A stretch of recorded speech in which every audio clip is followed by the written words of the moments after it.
মাত্র একদিন আগেই ক্যান্টনমেন্ট এলাকায় সেনাপ্রধান ওয়াকার উজ জামানের উপর সশস্ত্র হামলা চালানো হয়েছিল। এই হামলা ব্যর্থ হলেও দেশজুড়ে ছড়িয়ে পড়ে অস্থিরতা ও আতঙ্ক। হামলার ২৪ ঘণ্টার মাথায় সেনাবাহিনীর সদর দফতর থেকে জারি করা হয় এক জরুরি নির্দেশনা, যেখানে ক্যান্টনমেন্ট ও তার আশপাশের এলাকায় সব ধরনের সভাসমাবেশ নিষিদ্ধ ঘোষণা করা হয়। তবে এই ঘোষণার সবচেয়ে তাৎপর্যপূর্ণ অংশ ছিল জাতীয় সঙ্গীতের উদ্ধৃতি, আমার সোনার বাংলা, আমি তোমায় ভালোবাসি। এই এক পংক্তির মধ্যেই যেন উচ্চারিত হয় দেশের অস্তিত্ব রক্ষার ঘোষণা।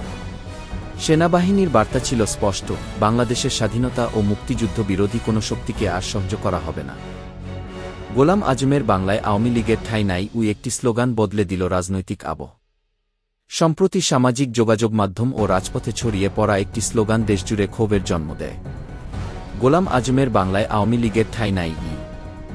এই স্লোগান শুধু একটি রাজনৈতিক মতামত নয়, এটি হয়ে ওঠে মুক্তিযুদ্ধের চেতনার বিরুদ্ধে সরাসরি আঘাত। ফলস্বরূপ রাজধানী থেকে শুরু করে প্রত্যন্ত অঞ্চলে সাধারণ মানুষ ক্ষুব্ধ প্রতিক্রিয়া জানায়। আওয়ামী লীগকে নিষিদ্ধ করার দাবিতে শাহবাগে যখন হাজার হাজার মানুষ জাতীয় সঙ্গীত গাইছিল, তখনই কিছু উগ্র মৌলবাদী গোষ্ঠী বাধা দেয় একটি স্বাধীন রাষ্ট্রে জাতীয় সঙ্গীত গাওয়ার বিরুদ্ধাচরণ, সেটাও মুক্তিযুদ্ধের মাটিতে। এ ঘটনা সবার মনে করিয়ে দেয় পাকিস্তানপন্থী রাজনীতির সেই অন্ধকার দিনগুলো। গত বছর ৫ই আগস্টের পর সেনাবাহিনীর ভূমিকা নিয়ে জনমনে অনেক প্রশ্নের জন্ম দিয়েছিল। সেনাবাহিনী হচ্ছে একটি দেশের সার্বভৌমত্ব রক্ষার প্রতিষ্ঠান।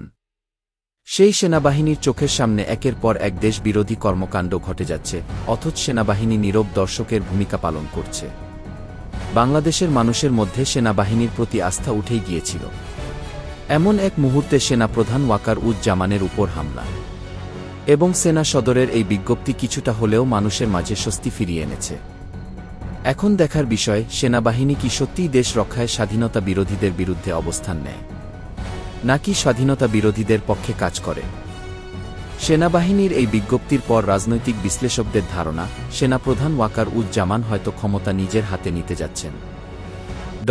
ইউনূসের বিদায় এখন সময়ের ব্যাপার মাত্র। ভারতের জাতীয় নিরাপত্তা বিভাগের প্রধান অজিত ডোভালের সাথে সেনাপ্রধান ওয়াকার উজ জামানের ফোনে কথা বলা, ক্যান্টনমেন্ট এলাকায় নিরাপত্তা জোরদার করা, সভা সমাবেশ নিষিদ্ধ করা সামরিক শাসনের ইঙ্গিত প্রদান করে বলে মনে করছেন অনেক রাজনৈতিক বিশ্লেষক।